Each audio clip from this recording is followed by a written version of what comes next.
კაციანი განათლების მიღება, რომელიც საერთაშორისო სტანდარტებს სამწუხაროდ არ შეესაბამება. ამ პრობლემას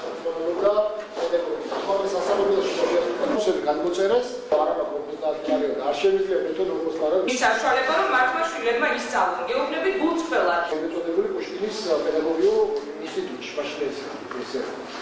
ჩვენ საქართველოს ფაქტობრივად ყველა მსხვილ ქალაქში შეხვდით უკვე სტუდენტებს ან აბიტურიენტებს, რომლებიც იბრძვიან სტუდენტობისათვის. მათ ვესაუბრებით პრობლემებზე, რომელიც პირველ რიგში მათი ოჯახებისთვის და პირადად მათთვის არის სერიოზული პრობლემა. ეს არის გადასახადები უმაღლეს სასწავლებელში, რომელიც ძალიან მაღალია. სულ რამდენიმე დღის წინ ქართულ მედიაში გამოქვეყნდა ახალი სტატისტიკური მონაცემები, რომელთაც ირკვევა, რომ ქვეყანაში საზოგადოების დემოგრაფიულ სტრუქტურაში ახალგაზრდები სულ უფრო ნაკლებ ადგილს იკავებენ. ეს მეტყველებს იმაზე, რომ ახალგაზრდა ოჯახების შექმნის თვალსაზრისით სამწუხაროდ უარყოფითი დინამიკა გვაქვს ჩვენს რეალობაში. ამის ერთ-ერთი მთავარი მიზანი ჩვენ ასე ვფიქრობთ ქრისტიან-დემოკრატები არის სწორედ ახალგაზრდული პოლიტიკის არაეფექტურობა უმაღლესი სასწავლებლის განათლების, უმაღლესი განათლების სოციალური პოლიტიკის არარსებობა ჩვენს ქვეყანაში. მე დღეს მოვიყვანე კონკრეტული სტატისტიკური მონაცემები იმის თაობაზე, რომ ქვეყანაში 100%-იანი სტუდენტური გრანტის მიღების შესაძლებლობა აქვს მხოლოდ 3%-ს მთელი სტუდენტების მოცულობის, ხოლო 30%-ს მიუწვდება ხელი სასწავლო სტუდენტურ გრანტებზე სხვადასხვა მოცულობით. ანუ ეს ნიშნავს, რომ 100%-იანი დაფინანსების მიღების შესაძლებლობა აქვს 100-დან მხოლოდ 3 სტუდენტს.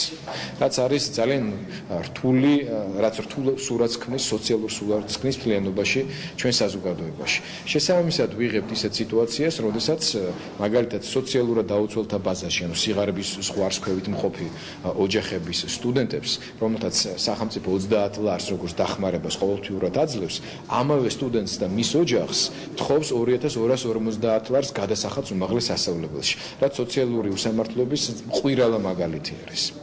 ეს ყველაფერი რომ გამოვასწოროთ, რომ შევცვალოთ ეს სიტუაცია და ახალგაზრდა ოჯახ სტუდენტებს არ ქონდეთ ესეთი მძიმე არჩევანი, დილემა ფაქტობრივად რა ქნას. შექმნას ახალგაზრდა ოჯახი, რისთვისაც გარკვეული თანხები ჭირდება ელემენტარულად მშობიარობისთვის, ბინის პრობლემების მოსაგვარებლად, თუ აიღოს სესხი იმისთვის, რომ თავის უმაღლეს სასწავლებელში სწავლა დააფინანსოს. ხო და აიღოს კრედიტი, ოჯახმა ისესხოს ეს ფული.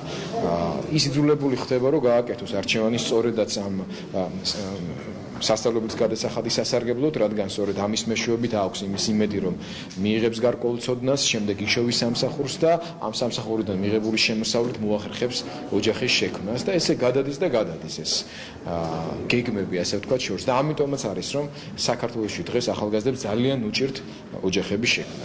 ჩვენს მიერ შეთავაზებული გეგმა, ჩვენს მიერ შეთავაზებული სისტემა გულისხმობს ელემენტარული კომპეტენციის ზღვარს გადალახული ყველა ახალგაზრდისათვის 50%-იანი საბაზისო სახელმწიფო დაფინანსების არსებობას.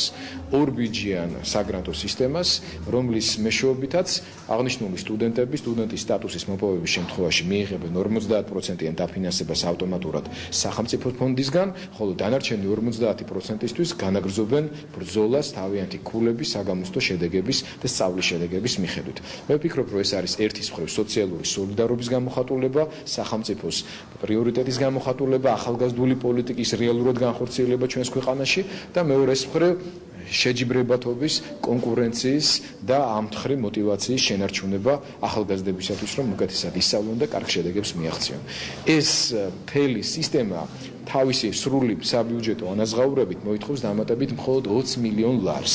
მთელი საქართველოს მასშტაბით 10,000-ობით სტუდენტისა და მათი ოჯახების პრობლემების, უმძიმესი პრობლემების მოსაგვარებლად. ეს 20 მილიონი ლარი ჩვენ მიუთითეთ, საიდან შეიძლება იქნეს მოძებნილი დღევანდელი ბიუჯეტის პირობებშიც და ასევე გვაქვს ძალიან კონკრეტული მინიშნებები უკვე მომავალი წლის ბიუჯეტში ეკონომიკის ზრდის რეალური მაჩვენებლის გათვალისწინებით, როგორ შეიძლება დამატებითი შემოსავლების მიღების შემდეგ სწორედაც რომ გადმომისამართდეს ამ ჩვენთვის პრიორიტეტული სფეროს დასაფინანსებლად. დღეს საქართველოში არის ძალიან ძვირი სწავლის საფასური, რაც არ შეესაბამება სწავლის ხარისხს.